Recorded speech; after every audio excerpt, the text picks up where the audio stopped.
Hello guys, Andrew here in the Portland dump. One of the benefits, uh, good things, trying to look for the perks of living in Portland is that the dump is free. Now, if I fill this up, it's 8 by, I can't remember, it's 2 meters by 4 meters or something like that. No, it's 2 meters wide by 4 meters long, I think it is. Figure it out later. Anyway, if I fill that up and take it to a Sydney dump, it'll cost me close to $500, no matter what's in it. Even the daughter over at Katoomba, the dump over there is like $300 for a trailer load of rubbish. So to me, having it free here is actually quite a perk, because I've delivered a few loads of rubbish here as well, so getting rid of my crap is actually free. This is good. So over there, tin, all the way over there, household trash, and over here, green waste. So separated, and I think there's a section for clean fuel and other stuff. But this is where I dump most of my things. Cutting down the trees, the privets, and I think the privets, that's what I got told anyway. And I'm sort of looking over here. The council must dump this stuff as well, because there's a whole heap of really nice thick logs here as well. If only I had a quality chainsaw and somebody to help me put them on the trailer, but just the knowledge that they dump them there is good enough for the time being. Speaking of knowledge, years ago I wrote a piece called The Persistence of Memory or something like that. I was stealing the title from one of the episodes of Cosmos, which is about how information gets lost so easily.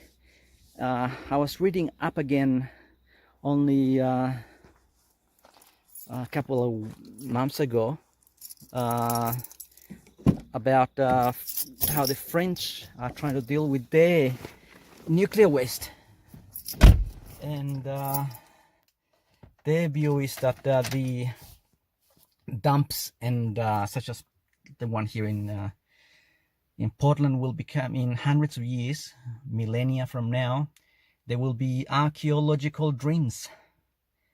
There'll be people who actually come to dig down and find all this household stuff, and some are even saying that they will become the mines of the future, because you'll be able to dig down and find metals that are at the moment we can't reprocess, but in the future they might be able to.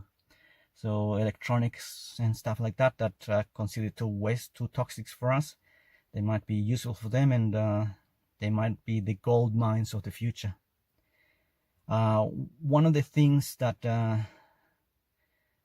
was discussed in the paper I was reading was that that because data degrades so quickly in magnetic and optical formats like DVDs and RAM and hard drives, they are useless when it comes to something that you need to retain for hundreds of years.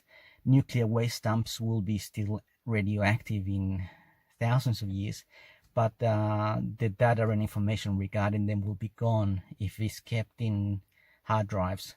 So what they were thinking, that they would actually have to engrave everything in stone, just like clay tablets have lasted for thousands of years. Stone tablets might be the only way for them to remain, to keep the data. The other option is engraving diamonds with bits and bots, so they can be reread. Now the problem was that having the actual artifacts themselves without the knowledge of what they are would be useless. So the stone tablets and diamonds, or whatever you put the data on to actually try to keep it for thousands of years, would require a group of men or women that would actually treat them religiously. And the way that that you would actually maintain the data intact and the knowledge of these nuclear dumps would be to create a religion around them and have a sect that would actually look after these sites, build churches or whatever in them, and they would actually keep the data alive and explain to the future the evils of the waste and how to manage it in thousands of years. Interesting. All right, talk too much. See you guys. Thank you for listening. Andrew here in the dump in Portland.